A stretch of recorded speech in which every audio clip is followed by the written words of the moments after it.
એટલે કે એક મુશ્કેલીથી માર કાઢે તે બીજી મુશ્કેલી આવીને ઊભી રહે.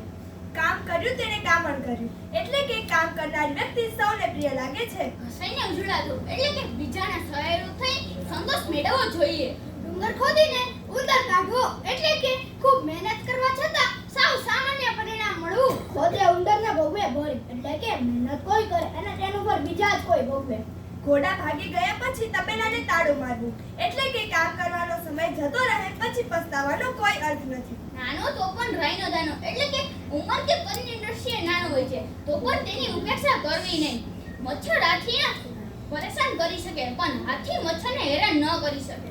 હસતા કૂતરા કરડે નહીં એટલે કે ખૂબ મોટી મોટી વાતો કરતા સમય આવે ત્યારે કશું જ ન કરી શકે. તરસ લાગે ત્યારે કૂવો ખોદવા બેસવું એટલે કે મુશ્કેલી આવે ત્યારે ઉપાય શોધવાથી શું વળે. સીધી તેને જે વળે જે પરસેવે નાય એટલે કે જીવનમાં